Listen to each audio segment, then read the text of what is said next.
नमस्कार मेरे साथियों, आशा और उम्मीद करता हूं कि सभी लोग अपने समस्त परिवार के साथ एकदम मस्त शानदार जिंदाबाद हो। मित्र, मैं आज जो बात करने के लिए आया हूं इस सेशन में, वह मोस्टली जो उत्तर प्रदेश में जो पुलिस भर्ती का रिजल्ट आया हुआ है, उसमें सेकंड लिस्ट आएगी कि नहीं आएगी, उस सिलसिले पर बात करने के लिए आया हूं। मित्र, बताना चाहता हूं कि रिजल्ट आ चुका है, लेकिन अभी मेडिकल बाकी है और ऐसा हो नहीं सकता कि मेडिकल में परीक्षार्थी बाहर न हो। अब तक जितने भी एग्जाम हुए हैं, रिजल्ट आया हुआ है और मेडिकल हुए हैं, तो यह निश्चित दावे के साथ मैं कह सकता हूं कि परीक्षार्थी मेडिकल में बाहर किए गए हैं।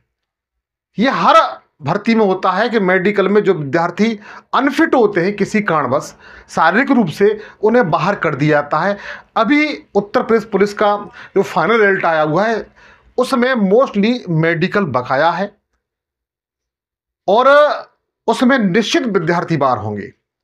इसके लिए आपको क्या करना है मैं आपको बताता हूं। अगर आपको सेकंड लिस्ट जारी करानी है तो मैंने स्पष्ट तरीके से लिखा हुआ भी है कि RWA बेहतर तरीके से आप लोग परिचित होंगे, और एग्जामपुर, ये दोनों संस्थाएं ऐसी हैं जो भारत में बड़े स्तर पर जानी जाती हैं।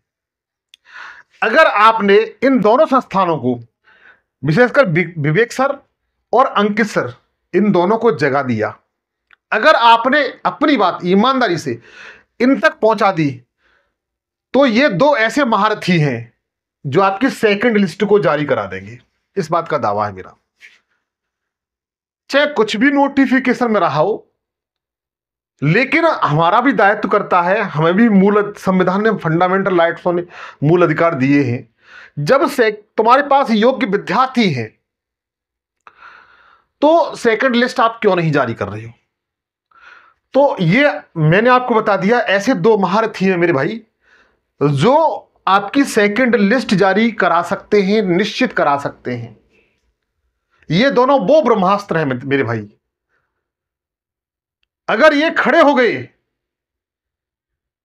तो मेरा दावा है कि आपकी सेकंड लिस्ट जरूर आएगी। लेकिन आपको बताना चाहता हूं कि इस बीच में सेकंड लिस्ट के लिए कितने पद खाली रह जाएंगे, उन पे एक बार मैं चर्चा जरूर करूंगा मैं, कि मेडिकल में कितने विद्यार्थी बाहर हो सकते हैं। और एक बात और बड़ा महत्वपूर्ण है, CGL का रिजल्ट आ गया है। ऐसी अन्य प्रतियोगी परीक्षा का रिजल्ट आ चुका है जिसमें विद्यार्थी वहां पर जाना पसंद करेंगे, यहां नहीं आएंगे।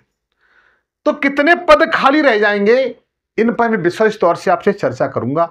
और इन दोनों महारथियों संस्थानों का, इन मेरे बड़े भाई दोनों बड़े भाइयों का कितना बड़ा योगदान होगा अगर आपने इन तक अपनी बात पहुंचा दी, तो सेकंड लिस्ट ये समझ लीजिए निश्चित आनी ही आनी है। इन दोनों बातें पे चर्चा करूंगा मित्र। तो चलिएगा, देखिए, पद थे 60,244 पद थे, सभी को पता है ये टोटल पद थे। अभी आपका मेडिकल होना है। क्या होना है? मेडिकल में आप ये मान के चलिए, कम से कम ये देख लेना कि लगभग 8 से 10% विद्यार्थी इसमें बाहर होंगे मित्र। पहली बात, लगभग आपके 6,000 प्लस विद्यार्थी इसमें बाहर होंगे। कितने? 6,000 पर विद्यार्थी वो बाहर होंगे। और कुछ विद्यार्थी मेरे भाई ऐसे भी हैं जो अन्य विभाग में नियुक्ति पा चुके हैं। क्या पा चुके हैं? नियुक्ति पा चुके हैं। कुछ ऐसे मेरे भाई हैं जो अन्य विभाग में नियुक्ति पा चुके हैं। जैसे एग्जाम के तौर पे देखा जाए, CGL है या अन्य कोई अच्छे ग्रेड सेकंड, ग्रेड फर्स्ट की नौकरी प्राप्त चुके हैं, तो इनकी भी संख्या, मेरा अनुमान यह है कि 1,000 से प्लस होगी मित्र। तो लगभग मेरा खुद का मानना यह है कि आपके 7,000 प्लस पद खाली रहेंगे। और 7,000 प्लस पद खाली रहेंगे तो निश्चित बात यह है, जो कट ऑफ है आपकी, जो आपकी कट ऑफ है वो कम होगी। हालांकि मैं ये तो नहीं कह सकता हूं कितने कम हो सकता है एक नंबर कम हो जाए, 2 नंबर कम हो जाए, 3 नंबर कम हो जाए, 4 नंबर कम हो जाए, 5 नंबर कम हो जाए, 6 नंबर, कितनी कम होगी ये मैं नहीं कह सकता, लेकिन आपके पद इतने खाली रह सकते हैं मित्र, इतने पद आपके खाली रह सकते हैं। और ये पद अगर उन विद्यार्थियों को दे दिए जाएं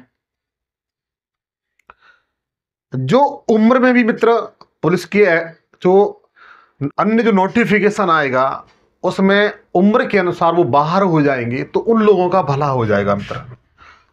ऐसे मेरे बहुत से भाई हैं, बहन हैं, जो अन्य जो वैकेंसी आएगी उत्तर प्रदेश की उसमें वो फॉर्म ऑनलाइन नहीं कर पाएंगे। लेकिन यदि ये सेकंड लिस्ट जारी हो जाती है और वो इस दायरे में आते हैं तो मैं जानता हूं ऐसे भाई बहनों का भला बहुत हो जाएगा, बहुत मेरे भाई बहनों का भला हो जाएगा। इस बात को ध्यान रखिएगा। और अब मैं आपको बताऊंगा इतने पद तो खाली रहेंगे मित्र, कट ऑफ नीचे जाएगी, ये तो आपको क्लियर हुआ। अब मैं आपको स्पष्ट लेके पुनः उन्हीं बातों पे लेके चलता हूं कि यदि आप ये काम कर लेते हैं, कौन सा वाला, ये वाला, इन बड़े भाई को, इन दोनों बड़े भाइयों को जगा लेते हैं, आरडब्ल्यूए और एग्जामपुर को, तो आपकी सेकंड लिस्ट मित्र निश्चित आ जाएगी। जो मेरे भाई 1 नंबर, 2 नंबर, 3 नंबर, 5 नंबर से रुके हुए हैं, नंबरों से रुके हुए हैं, तो वो अपनी आवाज इन दोनों संस्था तक पहुंचाएं। आप इन दोनों संस्थानों से बेहतर तरीके से परिचित होंगे मित्र, ये मेरा मानना है। और इन्होंने जब भी मांग उठाई है, क्योंकि ये दोनों भाई हैं, वह लीगल मांग करते हैं, लीगल मांग नहीं करते। और लीगल मांग के लिए खुद कहते हैं ये हमारा मूल अधिकार है, संविधान ने हमें दिया है।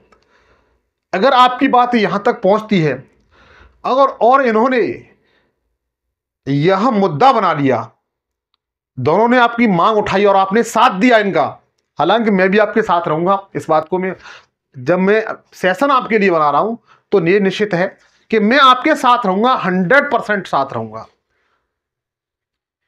आप जब कहोगे मैं उसी समय आपके साथ, आप जहां कहोगे वहां पर आने के लिए तैयार हूं। मेरी तरफ से कोई कमी नहीं मिलेगी। बस मेरी गुजारिश यही है कि अगर आप सेकंड लिस्ट जारी कराना चाहते हैं तो आप इन दोनों संस्थानों को तक अपनी बात पहुंचाइए या इनसे पर्सनल जाकर के मिलिए। जो मेरे भाई कुछ नंबरों से रुके हुए हैं, अपनी बात शेयर करिए, क्योंकि इनको पता है, इनके पास ऐसे ऐसे एक्सपर्ट हैं, वो इन्हें एडवाइस देंगे और उस मुहिम पर ये अपनी बात रखेंगे सरकार तक। और ऐसा हुआ नहीं है कि जब मुख्यमंत्री जी तक अपनी बात पहुंची हो, जनता की आवाज पहुंची हो, उन्होंने मानी नहीं हो। उन्होंने फैसला जितने भी दिए हैं, चाहे पेपर लीक संबंधी हुआ या एनीबॉडी कोई एज संबंधी हुआ, जब मुख्यमंत्री जी तक अपनी बात पहुंचती है तो वो भी न्याय करते हैं, क्योंकि उन्होंने जितने फैसले लिए हैं भर्तियां संबंधी सब हम लोगों के पक्ष में लिए हैं। फिर कहना चाहता हूं, चाहे पुरुष जैसे आपका पेपर आउट संबंधी हुआ या एज रिलैक्शन संबंधी हुआ, आपके दोनों मुद्दे सॉल्व हुए थे। तो फिर मैं आप लोगों से यही कहूंगा मित्र कि आप ईमानदारी से अपनी बात को यहां तक पहुंचाएं, दोनों भाइयों तक पहुंचाएं, खुद जाकर के मिलें, ताकि यह आपकी आवाज मुख्यमंत्री तक पहुंचा सकें। लेकिन शर्त यही रहेगी मेरी कि आप इन भाइयों का साथ देना, मैं आपके साथ हूं। आप जब कहोगे तब मैं आपके साथ, मैं आने के लिए तैयार हूं। तो आप जहां कहोगे वहां पर आने के लिए तैयार हूं। ये छोटी सी जानकारी थी जो मैंने आपके सामने शेयर की है। यदि आपको ये मेरी जानकारी अच्छी लगी हो तो मेरी गुजारिश है कि इस सेशन को इतना शेयर कर दो, इतना शेयर कर दो, ताकि ऐसे विद्यार्थी जो कुछ नंबरों से रुके हुए थे उन तक पहुंच सके, और वे भी इस तरह से प्रयास करके वो भी आपका साथ देंगे, और ताकि ये सेशन उन भाइयों तक पहुंच सके जहां पर आपके विवेक सर और अंकित सर दोनों खड़े हुए हैं। तो मित्र आशा करता हूं ये आप काम जरूर करेंगे। एक रिक्वेस्ट करूंगा छोटी सी, अगर सेशन पर नहीं हो सेशन को सब्सक्राइब कर लेना। बताना चाहता हूं कि मैं भी एक छोटे से प्रयास में जीएस के सारे विषय, हिंदी, रीजनिंग, मैथ और साइंस जैसे विषयों को बिल्कुल निःशुल्क पढ़ाता हूं। मेरी टीम पढ़ाती है। फिर आपसे मुलाकात होगी, तब तक के लिए जय हिंद, जय भारत।